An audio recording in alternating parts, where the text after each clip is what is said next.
In the pre-dawn darkness of what is now northwestern Turkey, something stirs in the ancient soil. Not the wind through the grass, but whispers of a story that has haunted humanity for nearly 3,000 years. It's 1184 BC. The greatest city in the known world is burning.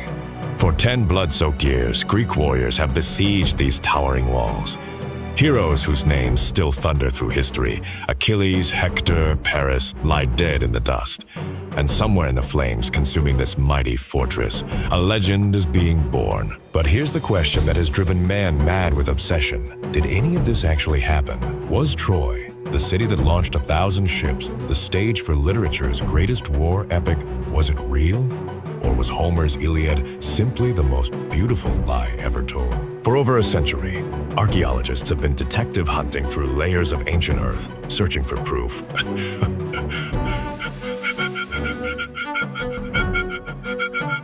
What they've found, well, that's where our story begins to get really interesting. Because sometimes the most incredible legends turn out to be the most incredible truths. The story begins not with war, but with beauty so devastating it could topple empires. Helen of Sparta, the face that launched 1,000 ships, the most gorgeous woman in the ancient world. But beauty, as they say, can be a curse. When Paris, Prince of Troy, arrives as a diplomatic guest in Sparta, he commits the ultimate betrayal. Whether by seduction or abduction, Homer's never quite clear on this detail. Helen disappears from her husband's palace and reappears in Troy, behind walls that have never fallen. The consequences are swift and terrible. Menelaus calls upon every Greek king bound by oath to win Helen back.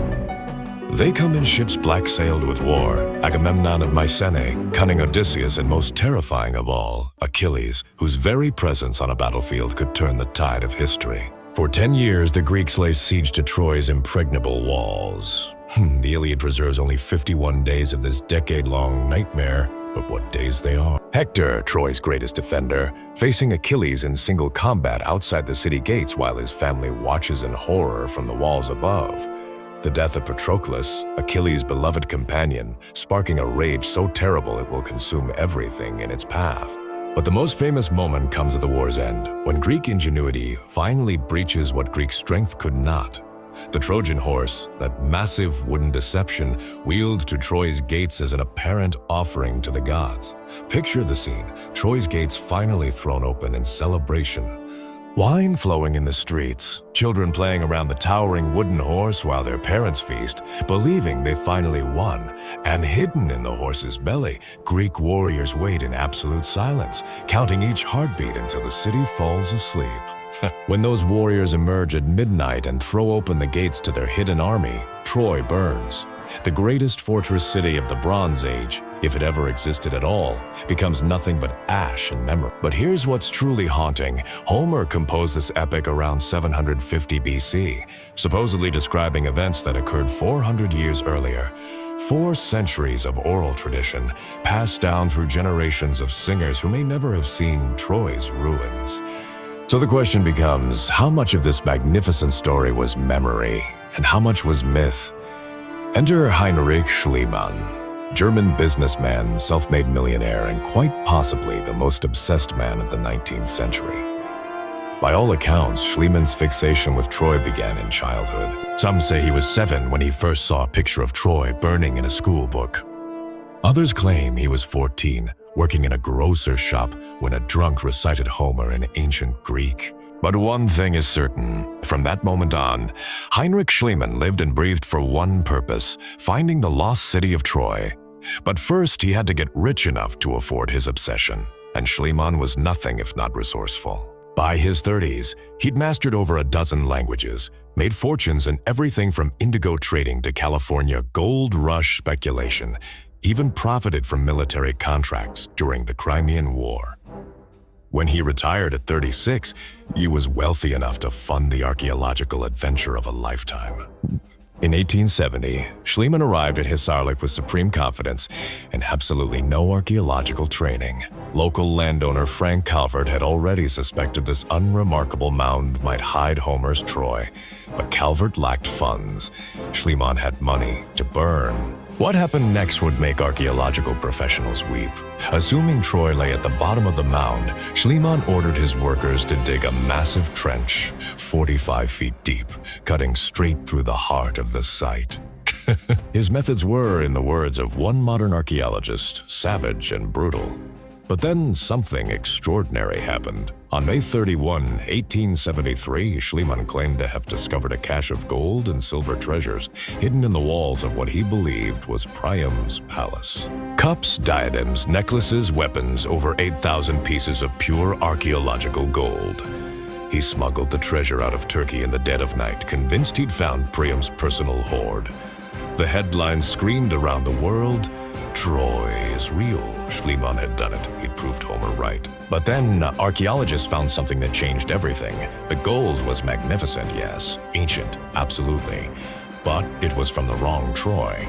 Carbon dating revealed Schliemann's Priam's treasure was over 1250 years too old. He'd found treasure from a Bronze Age civilization, certainly, but not the Troy of the Trojan War.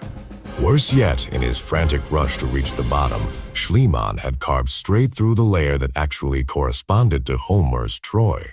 He'd spent his life seeking the city that launched 1,000 ships, and in finding it, he'd inadvertently destroyed most of the evidence. As one archaeologist later joked, Schliemann accomplished what the Greeks couldn't. He finally brought down the walls of Troy. But the story was far from over.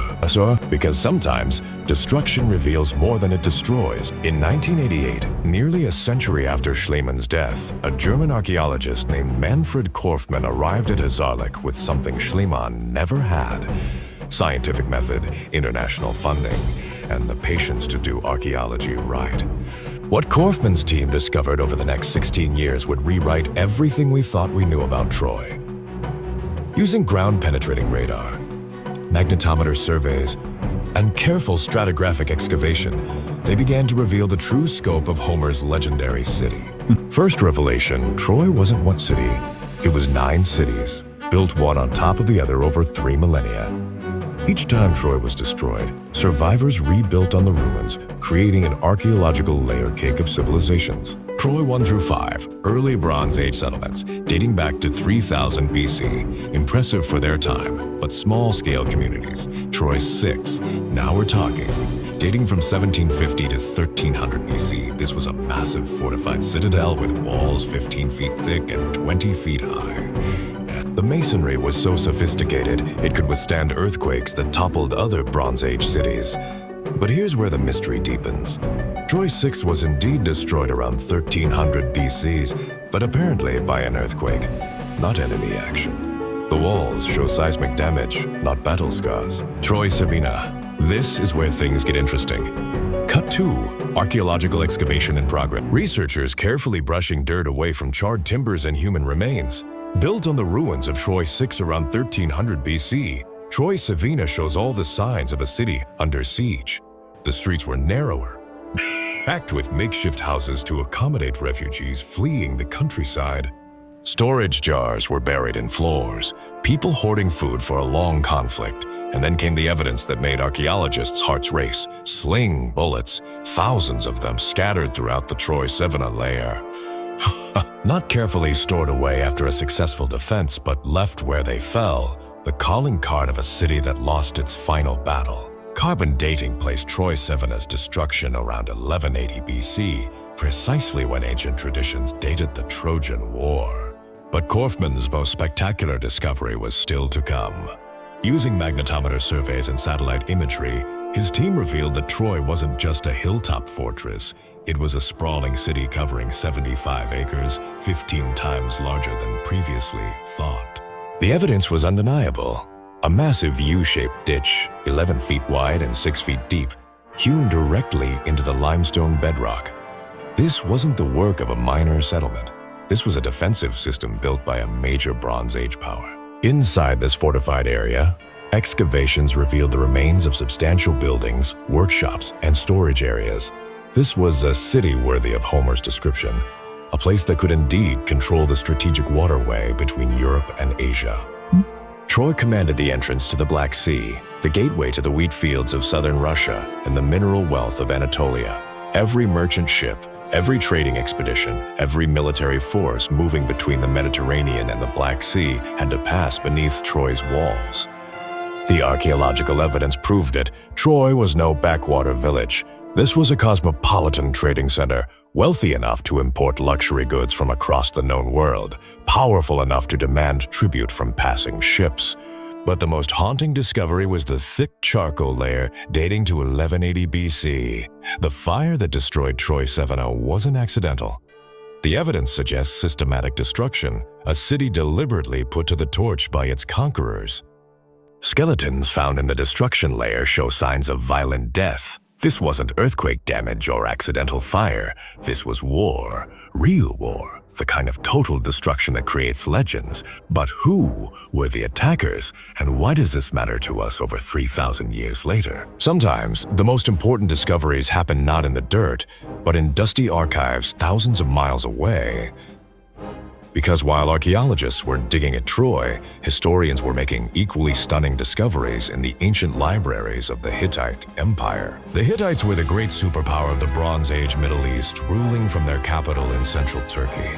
Their royal archives, discovered in the early 20th century, contain thousands of diplomatic correspondence, treaties, and military reports spanning centuries.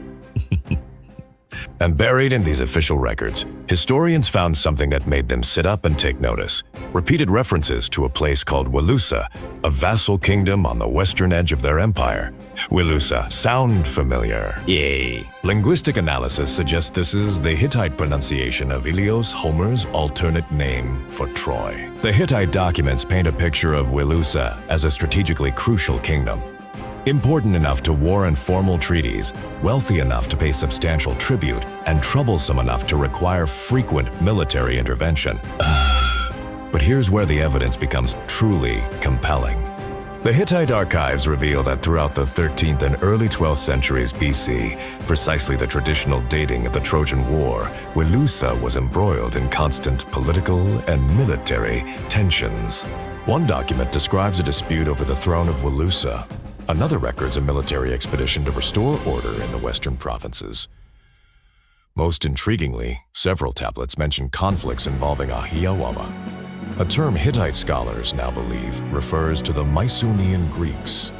The implications are staggering. Official Hittite records suggest that Greeks really were making trouble in the region of Troy at exactly the time Homer claimed the Trojan War occurred. But Troy's story doesn't exist in isolation. Around 1200 BC, something catastrophic happened across the entire eastern Mediterranean, what historians now call the Bronze Age collapse. Within a span of perhaps 50 years, nearly every major Bronze Age civilization collapsed simultaneously. The Hittite Empire vanished overnight. Mycenaean palaces across Greece burned and were abandoned. Egyptian records speak of mysterious sea peoples devastating coastal cities across the Levant. The archaeological evidence is stark. Layer after layer of destruction, from Troy to Pylos to Ugarit to Ashkelon. Trade networks that had connected the Bronze Age world for centuries simply ceased to exist. What caused this widespread collapse remains one of history's greatest mysteries. Climate change? Invasion by mysterious sea raiders? Social upheaval? Economic breakdown? Or some combination of all these factors? But Troy's destruction fits perfectly into this pattern of Bronze Age catastrophe. Recent climate studies have revealed evidence of severe drought across the region during the late 13th and early 12th centuries BC. Crop failures would have led to famine, population movements, and increased warfare as communities fought for dwindling resources. In this context, a 10-year siege of a strategic trading city begins to make perfect sense. Troy controlled access to the Black Sea grain trade. As traditional food sources failed, controlling this lifeline would have been worth any price. The evidence suggests Homer may have preserved not just the memory of a war, but the memory of a civilization's dying gasp. But could modern science finally solve this ancient mystery? Today's archaeologists have tools that would seem like magic to Heinrich Schliemann. Ground-penetrating radar that can see through solid earth, satellite imagery that reveals buried structures from space, DNA analysis that can identify ancient populations, LiDAR scanning that creates millimeter-accurate 3D models of entire sites. At Troy, these technologies are revealing secrets that have been hidden for over 3 millennia. Ground-penetrating radar has revealed the full extent of Troy's lower city, confirming Korfmann's magnetometer surveys. Beneath areas that look like empty fields, the radar shows the outlines of Bronze Age buildings, streets, and defensive structures. But then, archaeologists found something that changed everything. In 2024, new excavations beneath Troy's citadel revealed something completely unexpected: an extensive network of tunnels, some wide enough for armed men to pass through in single file, others clearly designed for water storage and food caching. These weren't natural caves or simple storage areas. The stonework shows clear signs of military engineering: escape routes, defensive positions, and siege preparations on a scale that suggests Troy's defenders were preparing for extended warfare. Meanwhile, DNA analysis of human remains from Troy's destruction layout is beginning to reveal the ethnic composition of the city's final inhabitants. Preliminary results suggest a population mixing Anatolian locals with immigrants from the Greek world, exactly what you'd expect in a major Bronze Age trading center. Isotope analysis of teeth and bones can even reveal where individuals spent their childhoods, tracking ancient migration patterns with unprecedented precision. From space, satellite imagery is revealing the full extent of Bronze Age settlement across the Trojan Plain. Areas that appear empty to the naked eye show clear signs of ancient habitation when viewed through multispectral analysis. Each new technology adds another piece to the puzzle. But has modern science finally solved the mystery of Troy? So what's the verdict? After 150 years of excavation, after deploying every tool of modern science, after sifting through millennia of archaeological evidence, was Troy real? The answer is both simpler and more complex than anyone imagined. Troy existed. That much is beyond dispute. Troy was important, a major Bronze Age city controlling strategic trade routes. Troy was repeatedly attacked and rebuilt, and Troy was finally destroyed around 1180 BC in a conflagration that left clear archaeological evidence of warfare and systematic destruction. Was this destruction the specific war Homer describes? The 10-year siege, the wooden horse Achilles and Hector? We'll probably never know for certain. Homer was a poet, not a historian, composing his masterpiece 400 years after the events he describes. But sometimes, the most beautiful legends are built on foundations of truth. The mystery of Troy reminds us that reality and myth aren't always opposites. Sometimes they're different ways of preserving the same essential truth, that some stories are too important to let die.